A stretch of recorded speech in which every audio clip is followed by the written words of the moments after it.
Pour ce bolide électrique filant dans un désert américain, comme pour cette voiture électrique plus commune, la batterie représente la moitié du coût du véhicule.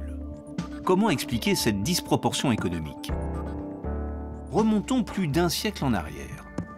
En 1899, Camille Genati, un Belge, parvient à franchir la barre des 100 km/h. Une première dans l'histoire de l'automobile, avec un prototype de course électrique baptisé la Jamais Contente. Allez, on y va en douceur. 115 ans plus tard, ce bolide existe toujours.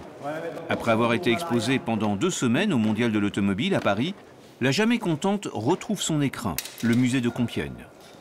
Aujourd'hui, où on se réintéresse à nouveau à ce mode de propulsion, on découvre à travers cette voiture-là que l'énergie électrique était déjà présente dans l'histoire de l'automobile, et ce, dès les débuts de l'automobile, finalement. En 1899, les accumulateurs de la Jamais Contente, ces ancêtres des batteries électriques, coûtaient une fortune et pesaient chacun 350 kg. Un siècle après l'exploit de Camille Genati, les voitures électriques représentent moins de 1% des ventes de véhicules neufs en France, premier marché électrique en Europe. En 2014, moins de 10 000 conducteurs français, comme Frédéric, ont décidé de rouler électrique. Et voilà, la voiture est chargée. Pour parcourir les 170 km aller et retour entre son domicile et son lieu de travail, Frédéric a acheté cette voiture grâce au bonus écologique, 16 000 €, et loue sa batterie pour 194 € chaque mois. Là, on est parti pour rentrer à la maison, donc il y a 85 km à faire et il y a 138 km d'autonomie, donc super. Après une année d'utilisation, rouler électrique rime-t-il vraiment avec économique? Si je compare uniquement le budget entre guillemets carburant, moi avec mon ancienne voiture, ça me coûtait 500 € de faire mes 160 km par jour. Et aujourd'hui, avec la Zoé, ça me coûte un peu plus de 250. Donc j'ai divisé mon budget carburant par 2. Frédéric n'aurait également dépensé que 50 € pour la première révision des 30 000 km, au lieu de plusieurs centaines d'euros pour une voiture thermique. Une voiture électrique n'a ni embrayage, ni boîte de vitesse. Les pièces mécaniques mobiles, celles qui s'usent le plus rapidement, ne sont qu'une dizaine, contre plusieurs milliers pour une voiture à essence. Cependant, selon de nombreuses études, sans le bonus gouvernemental, le coût des batteries ne permet toujours pas aux voitures électriques d'être compétitives face aux voitures classiques. Alors comment expliquer que les batteries soient toujours aussi chères, jusqu'à 12 000 €, soit environ la moitié du prix total du véhicule? Pour les fabriquer, les constructeurs ont recours à des nanotechnologies très onéreuses et à des métaux de plus en plus chers, comme le lithium.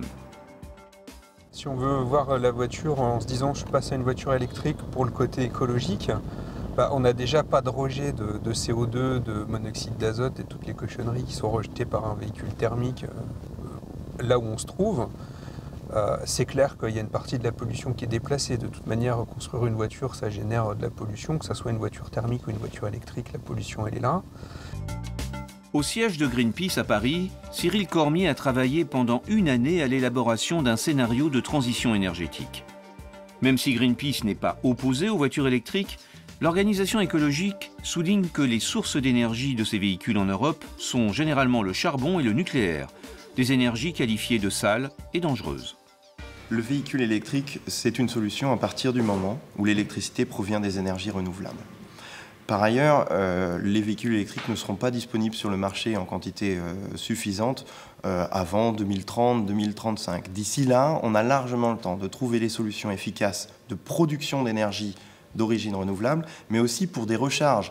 Et c'est vrai qu'aujourd'hui, toutes les marques qui auront tendance à développer de nouvelles technologies favorisant la recharge des renouvelables sans en augmenter les coûts, notamment en infrastructure de réseau, ce sont des pistes, effectivement, qu'il faut explorer. Parmi les pistes pour rendre l'électrique plus écologique, BMW a décidé d'assembler ses modèles i3 et i8 en utilisant l'énergie éolienne. Tesla, aux États-Unis, travaille sur des concepts également de stations munies de panneaux solaires. Mais leur puissance est pour l'heure bien insuffisante pour recharger les modèles électriques.